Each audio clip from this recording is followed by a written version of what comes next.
good to have you in class. Thank you for that update, by the way. But it's good to have you in class, and we have been looking at the Judges, the period of the Judges, for several weeks now, and that's winding down.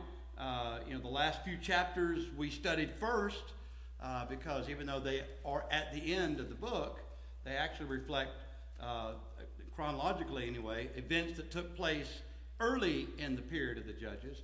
And so now we're at the end.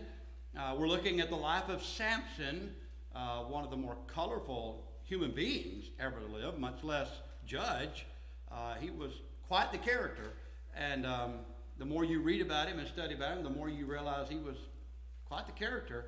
But he would be contemporary with Samuel. Samuel was in answer to Hannah's prayer, how you pronounce her name, answered her prayer that God would give her a son, and she would then offer him back to the Lord, and she did that. And so when he was weaned, Samuel was turned over to the care of Eli, who was judge in Israel at that time. So Samson wasn't the only judge on the scene. Eli was also around during this period of time. So, and of course, the main, adversaries here, of course, the Philistines. And we noted in our study last week, chapters 13 and 14, and that will be even more evident tonight, that Samson, unlike the other judges, he did judge Israel for 20 years. But unlike the other judges, he did not amass an army. He did not have anyone really helping him, it would seem. Everything he did alone. He did simply with the help of God. And there was no other Israelites helping him. In fact, they were trying to stop him, which is really sad.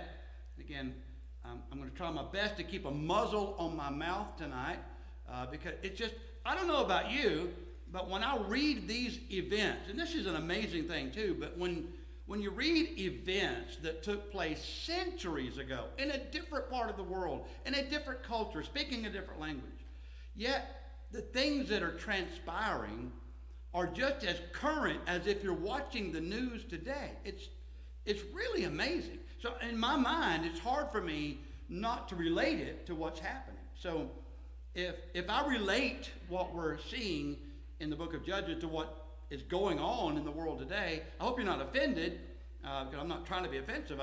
That's just how my mind works.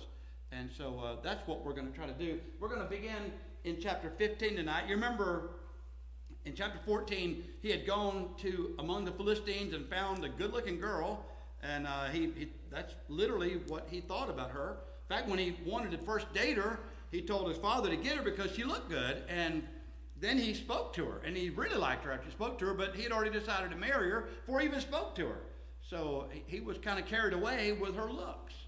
And he married her, and during the marriage feast, which lasted 7 days, he told a riddle to the Philistines who were then present about, the lion and the honey that he got from the carcass of the lion. And they couldn't answer him, of course. It was an odd riddle. So they forced her, and you remember how they forced her to tell the story? They're going to burn your house down with you in it. Okay, so she did what they told her to, and she got the information from him. And his response, if you hadn't plowed with my heifer, you... So he was mad, and he went home to mom and daddy, and he stayed there for some time. How long, we don't know, but he was there for a while. This is after he killed 30 Philistines and stole their clothes and kept his end of the bargain that he made with them. And that's where we were last week. So he's gone home, sulking, pouting with his wife because she had betrayed him. And so in chapter 15 is where we pick up of Judges. After a while, in the time of wheat harvest, it happened that Samson visited his wife with a young goat, and he said, "Let me go into my wife into her room." But her father would not permit him to go in. Her father said, "I really thought that you thoroughly hated her, Therefore I gave her to your companion. Is not our younger sister better than she? Please take her instead. And Samson said to them, this time I shall be blameless regarding the Philistines if I harm them. And Samson went and caught 300 foxes and took torches, turned the foxes tail to tail, and put a torch between each pair of tails. And when he had set the torches on fire, he let the foxes go into the standing grain of the Philistines and burned up both the shocks and the standing grain as well as the vineyards and olive groves. And the Philistines said, who has done this? And they answered, Samson, the son-in-law of the Timnite, because he has taken his wife and given her to his companion. So the Philistines came up and burned her and her father with fire. Samson said to them, since you would do a thing like this, I will surely take revenge on you, and after that I will cease. So he attacked them hip and thigh with a great slaughter. He went down and dwelt in the cleft of the rock of Etam. Now the Philistines went up and camped in Judah and deployed themselves against Lehi. And the men of Judah said, why have you come up against us? So they answered, we've come up to arrest Samson, to do to him as he has done to us. Then 3,000 men of Judah went down to the cleft of the rock of Etam and said to Samson, do you not know that the Philistines rule over us? What is this you've done to us? He said to them, as they did to me, so I've done to them. But they said to him, we have come down to arrest you, that we may deliver you into the hand of the Philistines. And Samson said to them, swear to me that you will not kill me yourselves. So they spoke to him, saying, no, but we will tie you securely and deliver you into their hand, but we will surely not kill you. And they bound him with 2 new ropes and brought him up from the rock. When he came to Lehi, the Philistines came shouting against him, and the Spirit of the Lord came mightily upon him, and the ropes that were on his arms became like flax that is burned with fire, and his bond broke loose from his hands. He found a fresh jawbone of a donkey, reached out his hand and took it, and killed 1,000 men with it. Then Samson said, with the jawbone of a donkey, heaps upon heaps, with the jawbone of a donkey I have slain 1,000 men. So it was, when he had finished speaking, that he threw the jawbone from his hand and called that place Ramoth-Lehi. Then he became very thirsty, so he cried out to the Lord and said, you have given this great deliverance by the hand of your servant, and now shall I die of thirst and fall into the hand of the uncircumcised? So God split the hollow place that is in Lehi, and water came out, and he drank. And his spirit returned, and he revived. Therefore he called his name En-Hakkore, which is in Lehi to this day. And he judged Israel 20 years in the days of the Philistines. So we'll take a minute to go over where we were last week. You remember when we ended our class, we were talking about his desire to make up with his wife, and he decided to take her a goat. You know, we've come a long way. We had Valentine's Day this week, and typically you give your sweetheart what for Valentine's Day? Roses, candy. What? Roses, candy. Roses, candy. You got to be more specific than that. She's a good woman, a rod and a reel. Yeah. A rod. A rod and a reel. Is that what he said? Oh, and tackle. Okay, you got to get the pot. At Walmart. Okay, a package deal, huh? Flowers and candy. How about that? Flowers and candy. Yeah, diamonds sometimes. Does anybody? I don't know about you. When I think of Valentine's Day, the first thing that pops in my head is chocolate. Yeah. That's just me, you know. That's the marketing. What? That's the marketing. They want you to think chocolate. Yeah, I'm going to get all kind of chocolate ads now. I got my phone on me. I got a little box. Yeah. Sunday, Sonny Noose is good. Anybody had any Sonny Noose? It's good. It's made in Chile. It's milk chocolate. Ooh, it's the best on planet Earth. Anyway, I get some Sonny Noose stuff now. Well, when you get some, you can share it with us. Okay, yeah, maybe in your dreams. So he goes back to make up with his wife, and he carried a goat. But her father said, too bad, too late, you didn't consummate the marriage, and so when you ran off mad, I gave her to your best man. I mean, I wouldn't be happy about that either, but the text says that anyway, we'll just let's go back to what he actually did. He gathered up 300 foxes. Now, it's translated foxes, but now I think the actual term is jackal or something like it. But again, in Hebrew, these were similar animals, and they were described similarly, so it's hard to say what they were. There's a fox that lives in my yard, and every now and again I get a glimpse of him and go, psst. And I'm looking for a coyote to come behind me. Now I see him run through the yard, and I'm thinking, that's pretty interesting. But that's it. I think, how would I ever catch the thing? I don't know. I mean, I guess set a trap for it or something. But 300 is an amazing feat. But he got 300, and then he tied their tails together. and he put them in their wheat fields and sent them running through the wheat fields. And so the Philistines were hurting badly. Their store shelves were empty. And inflation was out the roof. I didn't say that, did I, out loud? But inflation was out the roof. And so this is Samson, and this is how he deals with things. This is how he responds. Now, I want to say this, and I want you to stay with me. Don't let me lose you right away. But the Philistines knew who to blame for their suffering. You might look at this and say, well, Samson, of course, because he burned up the fields. Well, yeah, he did. But why did he burn up the fields? Because his father-in-law took his wife away and gave her to somebody else. Yeah. He was mad. He was making a statement. That's how Samson made statements. So whose fault was it really? Well, who did the Philistines think was to blame for this? They thought it was the father-in-law of Samson. So they burned him and his wife. Not a nice thing to do. I'm not saying let's try that next time you find who to blame. But they knew who to blame.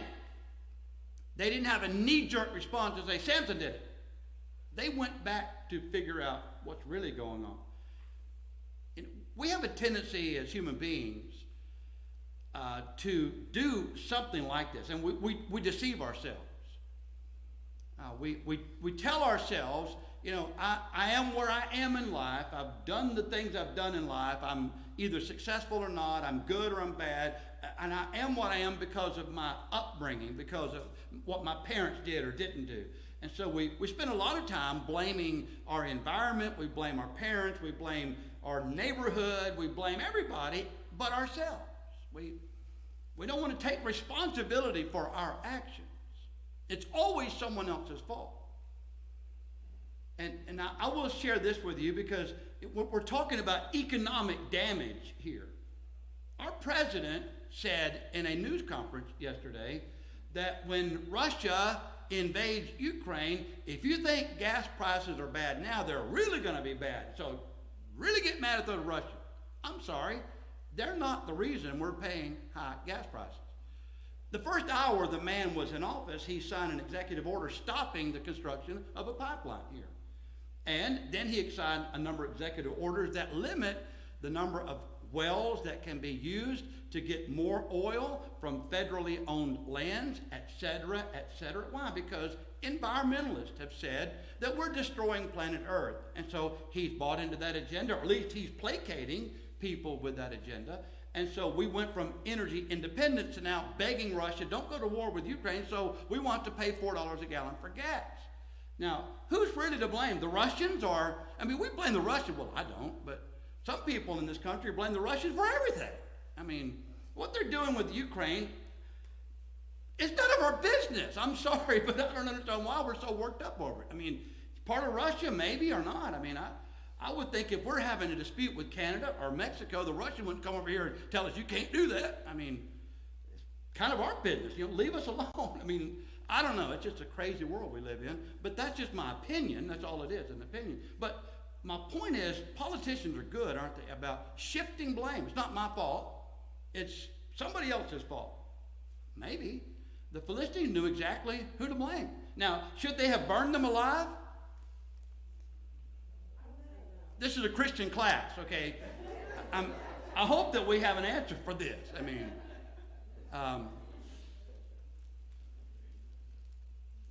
I wouldn't have burned them alive. I might have done something else, but anyway, that was a tit for tat thing. But again, we have to be careful, don't we, not to do what politicians do. When we do that with ourselves, is my point. And we say that I am what I am. You know, Adam and Eve did the same thing. Adam blamed God, he blamed the woman blamed the devil. Nobody's responsible for what they do. And that's tragic, because the truth is God made us different than the other creatures. And the thing that sets us apart more than anything else is the fact that we can choose for ourselves. We can choose, can't we? And so I can't say that I am what I am because my parents did this or somebody else did that. I'm responsible for me. So when they burned his wife and his father-in-law alive, there's an expression, hip and thigh. What does that mean?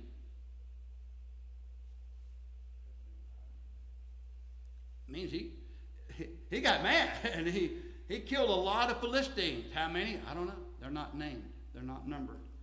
But he's piling up the bodies. He took out 30 when he got his riddle stolen from him.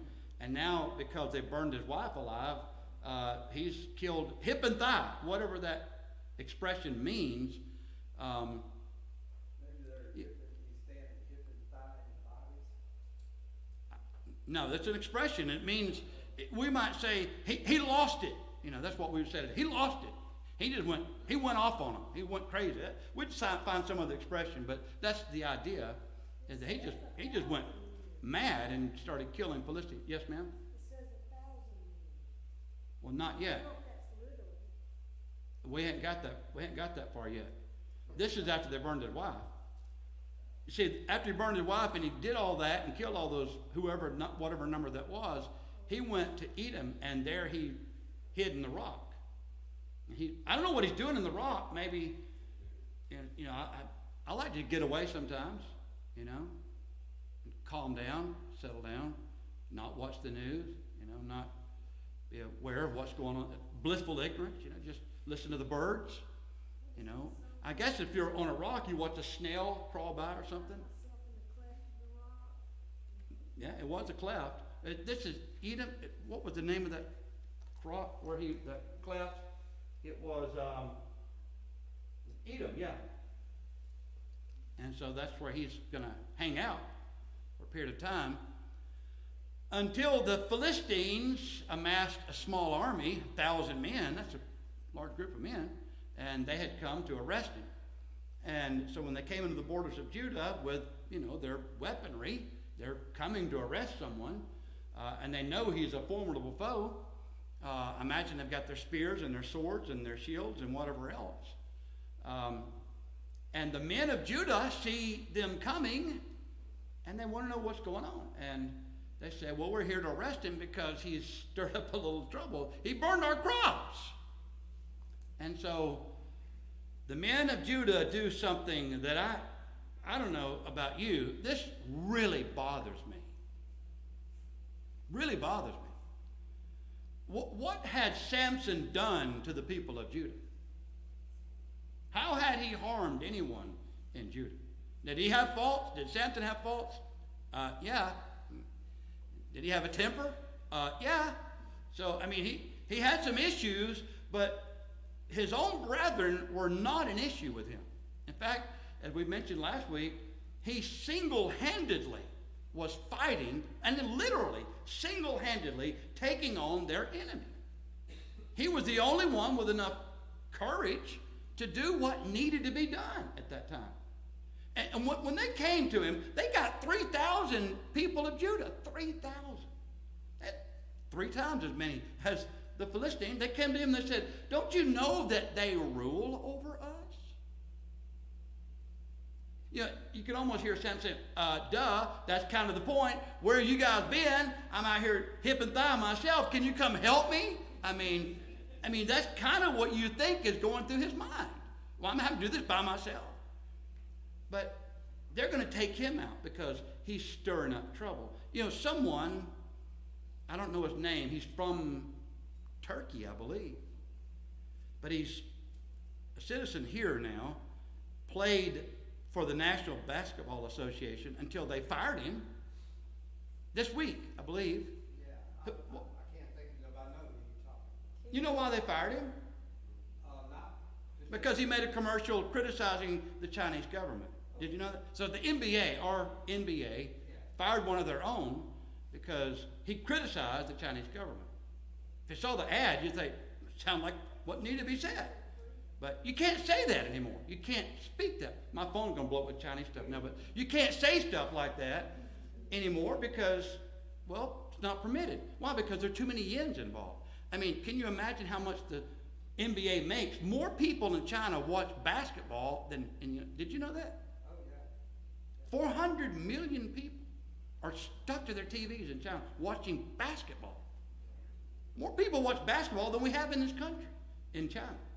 And so the NBA is like, don't you know they rule over us?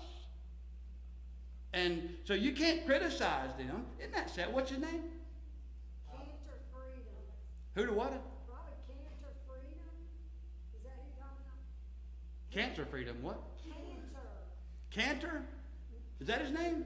It could be. Yeah, he was a citizen of Turkey and Yes. yes, and he changed his last name. It wasn't Freedom, but he actually, when he became a citizen of the United States, he changed his last name to Freedom. Yeah. To freedom? Yeah, yeah. Huh. Interesting. In Canada, that means you're a right-wing conspiracy now. I mean, that's bad, isn't it? I mean, freedom, that's a bad word, apparently. But, It's here too. huh? It's here. It's a bad word here too, yeah. But in that instant, he came here from Turkey. Why? Because he wanted to get away from oppression. So he comes here where he has freedom of speech and he loses his job because he speaks freely. Yes, you had a comment? The phrase "tip and die" is saying in a fierce or ruthless manner. Oh, okay. So he, like I said, lost it. He went off on him. He went crazy. That's how we would say it, I guess, in our idiomatic way. But that's tragic, isn't it? That we would let someone rule over us like that, but when you have brethren like this, you really don't need enemies because they're doing more harm to you than your enemy. In fact, the Chinese government didn't fire this man. The NBA fired this man. And the Chinese government just eating popcorn going, look at that. And they don't have to do anything. The Philistines don't have to do anything. The people of Judah are going to arrest him. Now, what's interesting, what was the one condition he said, I'll let you take me into your custody? As long as you don't kill me.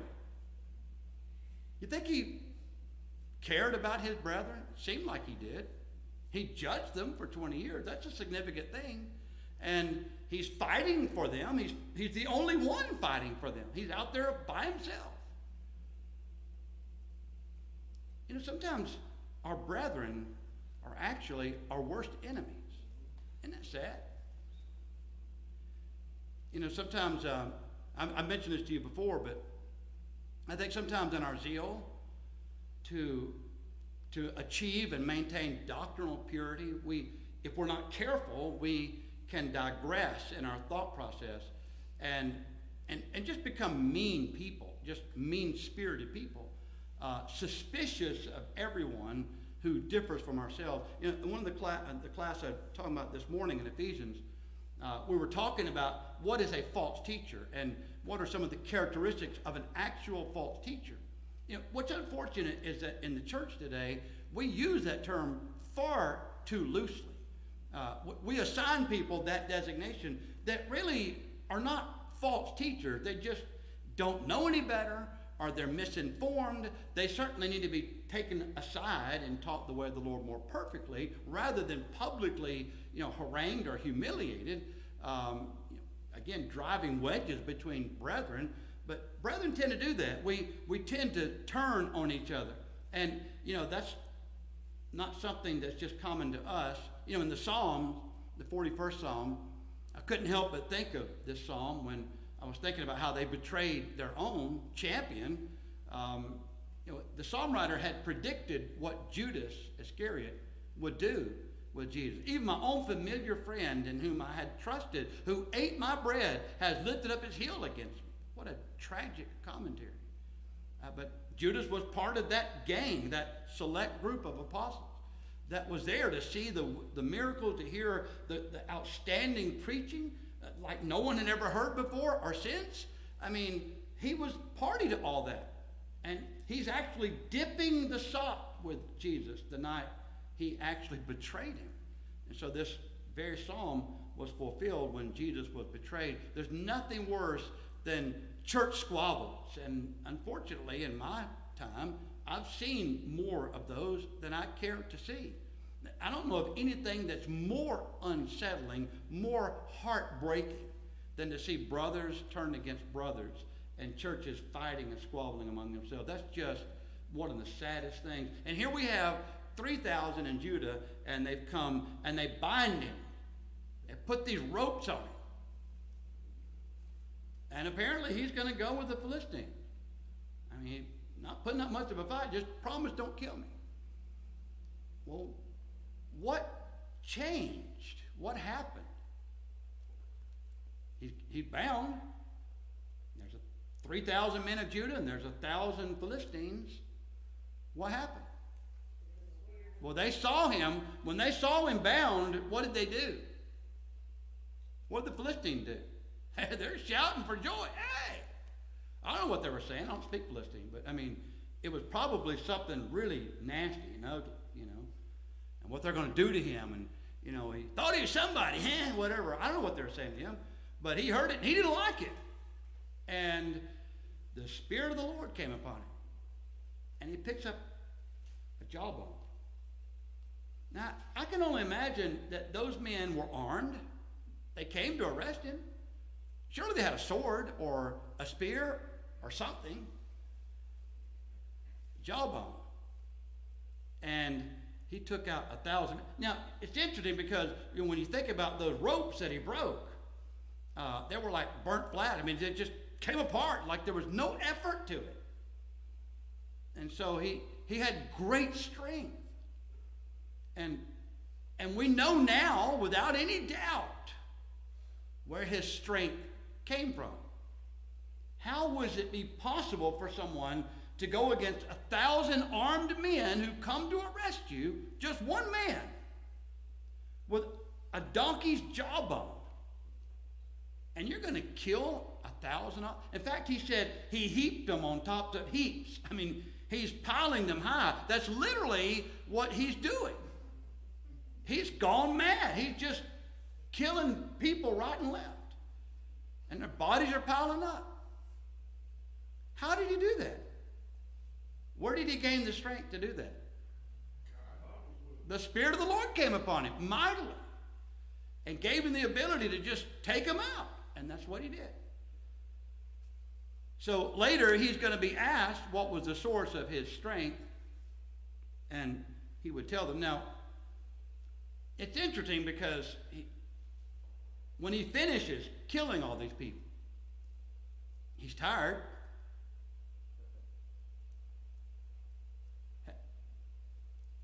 Some of you may not want to hear this. Have you ever killed a deer?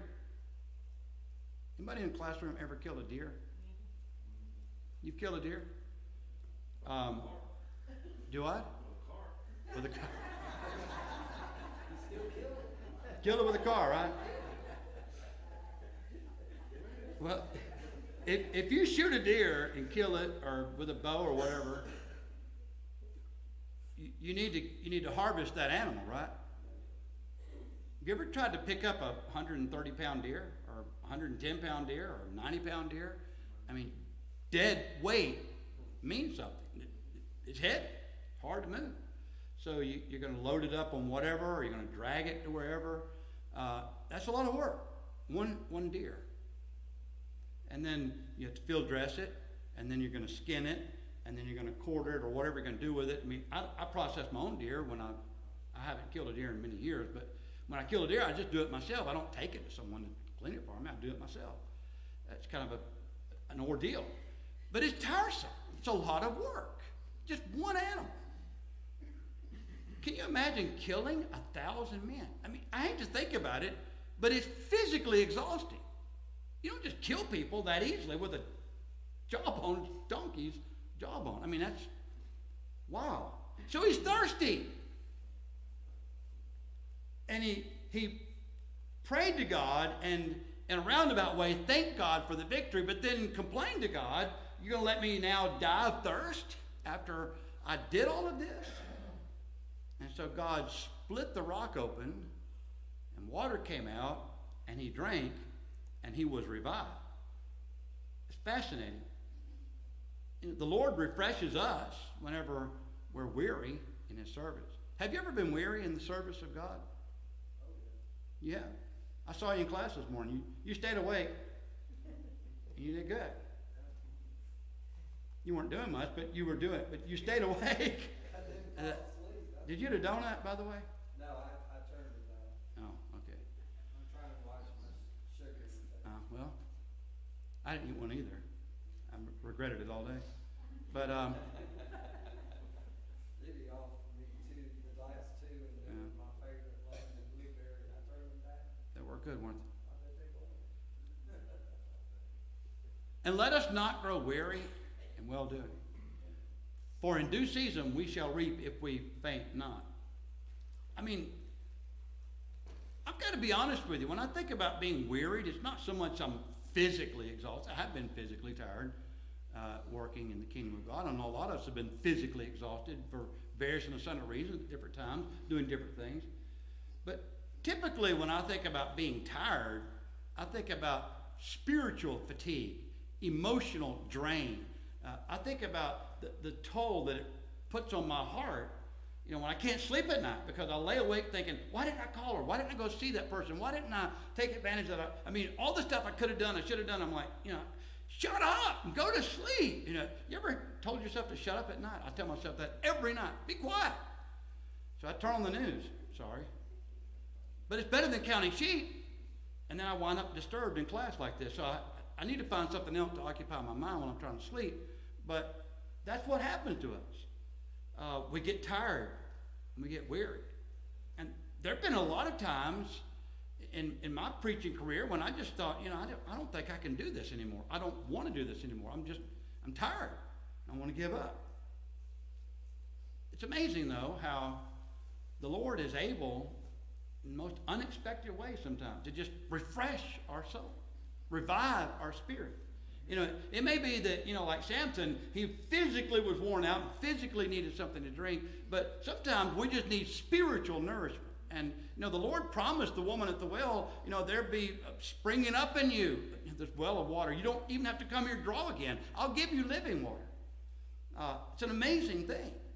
Or if you're hungry and you're seeking sustenance, you will be filled. And if you're knocking, it will be open to you. And if you're thirsty, you know, you'll be satisfied. I mean, these are promises that God makes to us. And so we know we can be refreshed. But I want to share with you some things that are on my mind about how God refreshes us. I can only speak for myself and maybe for some others. Brother Porter, most of you in class remember him. Of course, he's gone to his reward now, but was loved by everyone here, respected, was a good man, but was in failing health for many years. His health just got worse and worse, and of course he eventually would succumb to it. But I can't remember the number of times he would come to the church service. And when he would walk through the door, hey, Brother Porter, hey, and I'd say, I shouldn't have asked him how you're doing, because he would tell you. And it was generally a catalog of things, of all the stuff that he was hurting him, that he felt bad about, and I don't know why I even came. He would say sometimes, I don't know why I even came today. I shouldn't have come. I got this problem and that problem. And he'd come and he'd sit down and he would do his thing. And then every time when the service was over, he'd come straight to me and say, you know, I'm glad I came today. I feel 100% better. I'm like, you know, I'm glad. But it would lift his spirit to be here. Amen. And even though he's physically hurting and had a lot of health issues, it did him good physically to be here. His headache would go away. His back would quit hurting. I mean, it's a miracle. I mean, it was great. You know, I'm happy for you. But I appreciated that. And I've had many such experiences myself. When I was working as a correctional officer, I had to be honest with you, about 2 years ago, I think it was 2 years ago, we had, I think starting in mid-July all the way to September, there was not a single day that we got below 90-degree weather. It was 90 and above. And humidity in Georgia is miserable. And I've got this heavy uniform on. I had the utility belt, the weapons and all that on it, and then I had this bulletproof vest. I was miserable. I'm outside all day long, chasing inmates around, cutting grass. And I would come to church on Wednesday night in such a fog mentally, physically drained. I mean, I was exhausted. I felt like Samson. Not that I was anything like that, but that's how I felt. I'm like, I just don't know if I can make it. And I would come in the building, and it's the same every week. The McGuires are here. Like, you live here? No, they're here when I come in on Wednesday nights. And the minute I see them, hey, brother, hey, you had 2 outstanding sermons. So they told me that tonight, by the way. I couldn't remember what I preached on. No, I really couldn't. They couldn't either, but they did remember that it was good. But I'm not trying to be funny. I'm being serious. When I would come physically at my ropes end, and I would barely walk in the hall, and I'd teach class, and yet when I'd see the McGuires, or of course I'd see you or anyone else, and we would just start talking and conversing, and then when we sang our first song, it's like you took water and you poured it on this wilted plant. It's like it just perked up, and I'm like, how did I do that? And then I go home wound up after class on Wednesday night, and I couldn't sleep again. So miserable Thursday, but nevertheless, it did me good. And I thought about Brother Porter in those days. I thought, this must be how he felt when you come, feeling really bad, and yet leaving much better than when he arrived. I don't know about you, but I see things like that as a great blessing from God. And I believe that's why God wants us assembling in cases like this. Not necessarily this way, but this is a way wherein we can come and pick each other's spirits up and strengthen each other, motivate each other to do better. And that's really what we're supposed to do, particularly on the Lord's Day. That's why we assemble, to exhort and encourage one another and to build one another up. And when we're here, of course, in worship, what are we doing? We're singing songs. I don't know about you, I love music and I love to sing. And I love singing here. We have a good group of singers here. And it lifts my spirits to sing. And it lifts my spirit to hear prayers. Terry over here, I pick on him all the time. He leads some really good prayers. I don't know if you noticed that or not. I really appreciate the way he prays. He prays just like Terry, Sound like Terry talking. He's like, where's your prayer words? Use your prayer words. But they're his words. And I think that's the best kind of prayer. He just speaks from the heart, and it's very good. You're not good at song leader, but you lead really good prayers. I gave an effort. Yeah, you gave an effort, and I appreciate that. Don't do it again, but I appreciate that. In the church. Yeah. What we're supposed to do. So don't get me on my pedestal and preaching. Okay, I'll knock you off if I do. But to your point about, I've had days where I've come in here, and in Josh's class last year on Thursday, I had a really bad day, addiction issues, very bad. And the people that are in that class that Thursday, somewhere here tonight, they knew it, and I was really off the chart. But by the 2 hours, I had totally forgot about why my problem was. I forgot about the addiction eating at me. It shows the way God can just peacefully settle your, even He does, doesn't he? class. But I had a really, really bad day. But by the time I left that class, I was totally normal, man, and it was a blessing. Sometimes in that song we sing, oh, what peace we often forfeit, all because we do not carry everything to God in prayer. Aren't you thankful for the avenue of prayer and how it refreshes our soul, and how we can take the Psalms And that's one thing I enjoy doing, particularly in the mornings. Take the Psalms and scan through them and find one that, speaks to me, my situation, and to pray and just have a moment, with the Lord. It refreshes our soul and it revives our spirit. And God has the ability to do that. And even if it's just a rock, He can make water come out of a rock. And he can take our weary spirit and our broken heart and mend it again. And so I don't know about you, but this is a message of hope. And I pray that you too will find that refreshment on a daily basis by following His word and by speaking to Him in prayer. Any questions or comments about chapter 15? We've got, is next week the last Wednesday of February? It is, isn't it? I think so, yeah. Is it? I think What's today's date? Sunday is the 20th. Oh, the day's the 16th, so next week will be the 23rd. Yeah. Yeah, that's it. February's short, right? We've only got 28 days.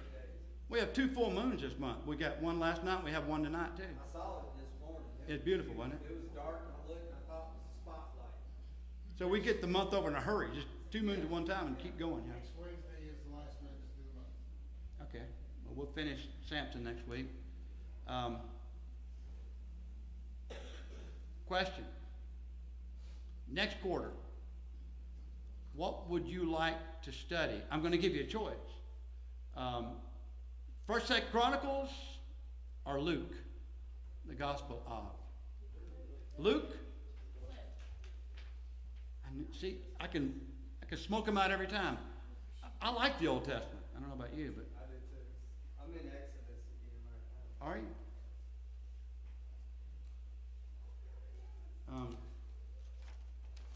Well, I guess we'll be, since no one else is saying anything, I guess we'll go with Luke, right? Is that okay with y'all? Okay.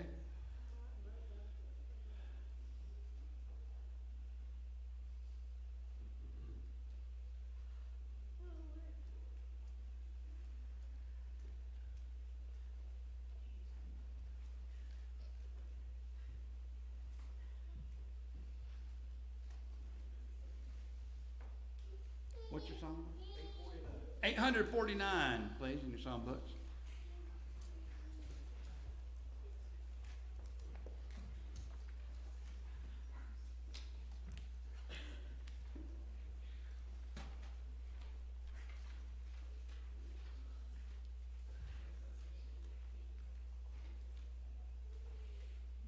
Still waiting for some classes to come up.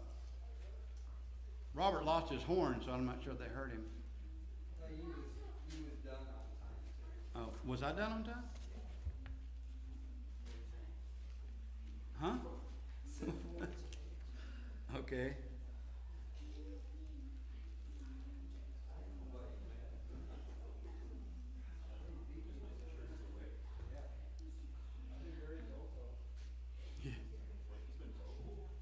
Yeah, it's the only way he stays awake, yeah. Unfortunately. Oh, thank you. I remember you in prayers now. Johnny. Okay, congratulations to Adam and Angela on the birth of Abigail Elizabeth Monday. 7 pounds, 7 ounces, 20 inches long. What's the actual time? 11:36. So we have a Valentine's Day baby, and she is beautiful. Would you expect anything less? No. Elders and deacon meet this Sunday, February the 20th at 8 o'clock. And don't forget, we're going to have a going away fellowship meal.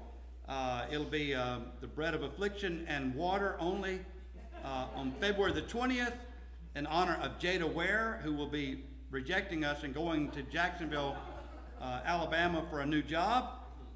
Please join us as we cry as she leaves to start her new life. We're going to miss you.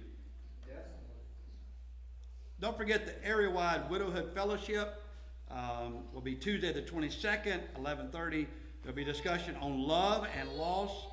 If you can help in providing food, please see Deanna Johnson. We have a number on our prayer list tonight. We want to mention these, of course, one at a time. Diane Adair, of course, continues on our prayer list. She lost her husband and daughter in the same week, and there will be a memorial service. It is a private, by invitation only service because of the limited space at her house this Saturday. But we do want to make you aware of that so that you can pray for her. This will, of course, be a difficult weekend for her, but she's asking us to pray for her and for her family in this very difficult time. AJ Bednar, we've been mentioning him as a young man, just turned 13, has a lot of issues with his feet and his legs, some sort of infection. They haven't pinpointed yet. It may be March or April before we know anything, but certainly want to remember AJ. And I have a note here from Sister Diane about a man by the name of Tommy Eckers, I believe is how you pronounce his name. He was a military friend of George Adair, the man who passed away. He fell recently and injured himself, and she's asking that we remember him and put him on our prayer list. Nell Moore continues not to do well. She's, of course, waiting for the doctors to get their act together and the insurance company to get their act together and all of the, whatever you have to do for her to get the treatment she needs. And it's not pleasant, but She can't come off the heart medicine. Yeah. That's the problem. Because she just had that stent back Yeah. in November, and they won't let her come so off she's it. in a lot of pain Yeah. every day, in severe pain. And we want to remember Neil. Brian Sr. is still in the hospital. There seemed to be some improvement in his situation. Hopefully we'll be going to a room out of ICU not long from now, but certainly want to remember him. Tricia Hewlin's mother received some distressing news today, and we want to remember Tricia's mother. Also, Scott Davis has gone home and is doing better. Any update on that, Fran? Just better? He's doing great. I mean, they only had to shock him 3 times. You know, now only has one syllable. You know that, right? Okay. Joe Brown is not with us tonight because she's suffering with low blood pressure issues, apparently. We assume that's what it is, but certainly want to remember Sister Brown. Anyone else we need to mention in our prayer list tonight? Herman's really sick. Herman's sick? Very sick. What kind of sick? Not COVID, not the flu. I'm sorry. Well, I hope you don't get it. Stay away from Lisa and, Not COVID. okay, Not COVID. the other. I don't know what it is. Sick. Oh, it's just sick. Sick. Well, we want to remember him. Sick. Plain sick. Sick. We can still do that now, right? Well, we're going to be singing the song of invitation to offer the opportunity to make things right with the Lord if they're not. And I want to say, again, for everyone's benefit, I don't want anyone to have the wrong idea. Answering the Lord's invitation is a 24/7 open door invitation. You don't have to wait for Wednesday night. You don't have to wait for Sunday. Any day of the week, any night, any morning, any afternoon, when your heart is ready, that's when you need to make things right. And that would include gospel obedience, believing that Jesus is the Christ, the Son of the living God, repenting of your sin, confessing faith in him, and being immersed in baptism to bury the old man of sin, to rise to walk in newness of life. That's an invitation that's open and extended to all of us who understand those terms and are ready to embrace them. Again, if you have other needs we can assist you with, we hope that you'll make those needs known as well. And if we can assist you in any way, please make that need known right now while together we stand as we sing.